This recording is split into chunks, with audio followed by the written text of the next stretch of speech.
ये क्वेश्चन आपके पास जो आया, आनुवांशिकता को सामाजिक संरचना माना जाता है।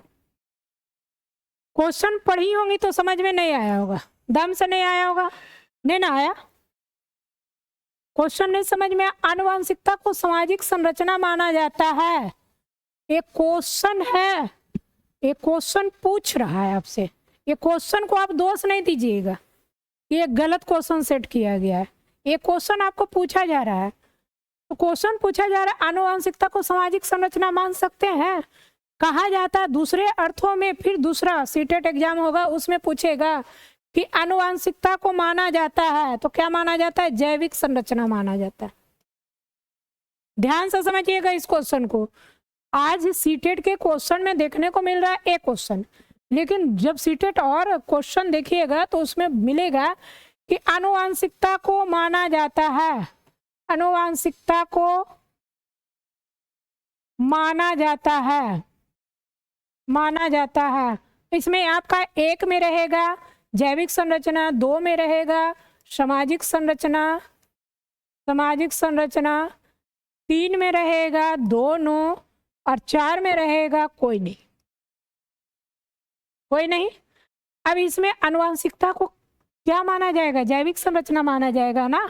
आनुवांशिकता यानी एक्स एक्स और एक्स वाई, ध्यान से सुनिए, एक्स एक्स और एक्स वाई मिल करके क्या बनाता है, जायगोट बनाता है, जायगोट बनाता है ना।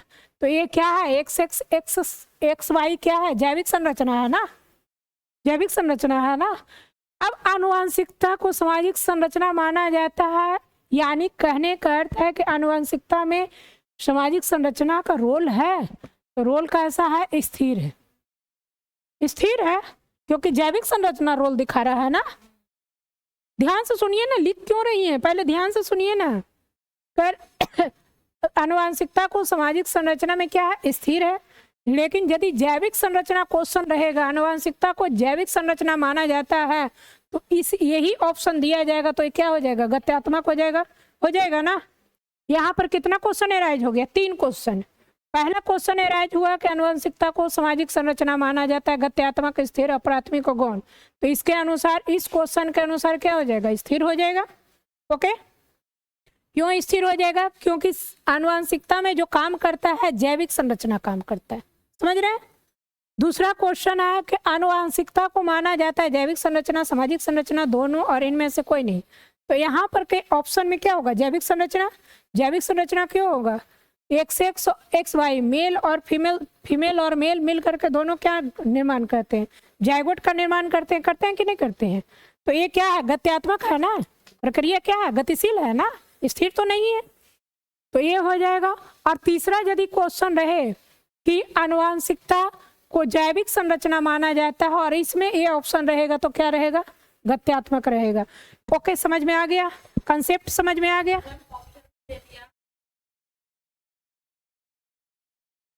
प्राथमिक और गौण की तो बात अलग है, इसी क्वेश्चन में प्राइमरी और सेकेंडरी देगा, तो प्राइमरी सेकेंडरी की प्रायोरिटी है नहीं है। आप कहते हैं कि आनुवंशिकता वातावरण दोनों में अनुनाश्रय संबंध है, बिना दोनों के संबंध के आपका जीवन आगे नहीं बढ़ेगा। जब शुरुआत में आप जन्म लेती हैं वहां पर किसका रोल रहता है, आनुवंशिकता का रोल रहता है। लेकिन जब आप धरती पर आती हैं, गर्भ में रहती हैं, तो आनुवंशिकता का रोल रहता है, थोड़ा सा वातावरण का प्रभाव रहता है जो इनडायरेक्टली रहता है। लेकिन जब आप धरती पर आती हैं तो किसका प्रभाव रहता है, वातावरण का प्रभाव रहता है, आनुवंशिकता का भी प्रभाव रहता है। माता पिता का जीन लिए रहते हैं, आँख लिए रहते हैं, बाल लिए रहते हैं, सब डोमिनेंट कैरेक्टर है। और अन जो है और सारे गुण है रिसेसिव कैरेक्टर, वो लेकर के न जन्म लेती हैं। जब इन्वायरमेंट में आती है, मान लिया कि आपके मम्मी या पापा का 5 फीट 2 इंच है, आप 5 फीट का जन्म ले ली उन्हीं के अकॉर्डिंग ले ली, तो क्या 5 फीट जब आपका जिम वगैरह या उछले कूदेगी बाल्यावस्था में, तो थोड़ा बहुत नहीं इंक्रीज होगा, एक्सरसाइज से, व्यायाम से नहीं होगा, लंबाई नहीं बढ़ेगा। तो ये किसका प्रभाव है, वातावरण का प्रभाव है।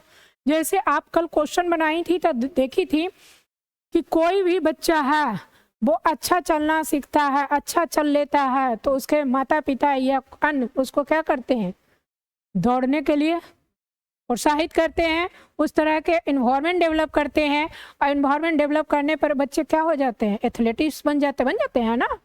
तो दोनों का प्रभाव है कि नहीं है।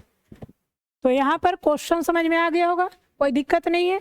ये देखने में छोटा है लेकिन बड़ा है, देखन में छोटन लगे घाव करे गंभीर, जिसको हम कहते हैं फुसड़ी से भूखंदर। फुसड़ी जो होता है, आप नहीं ध्यान दीजिएगा तो क्या होगा, बड़का सा घाव हो जाएगा। यही बात है, ये छोटा क्वेश्चन है, ध्यान नहीं दीजिएगा, इससे 4 क्वेश्चन निकल गया है। इसलिए ध्यान दीजिए और सोचिए और समझिए, और जो नोट्स दिए हैं ना, उस नोट्स से अलग कुछ नहीं आएगा। आप ध्यान से उसको पढ़िए, उसी में ये क्वेश्चन है। ऑप्शन में ये सब ना देकर क्यों नहीं ना आएगा, प्राथमिक क्यों रहेगा, उसका तो आंसर मैंने दे दी ना। प्राथमिक और सेकेंडरी क्यों रहेगा, दोनों का अनुनाश्रय संबंध है ना।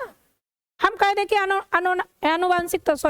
अनुवांशिकता प्राइमरी प्रायोरिटी है प्राइमरी प्रायोरिटी।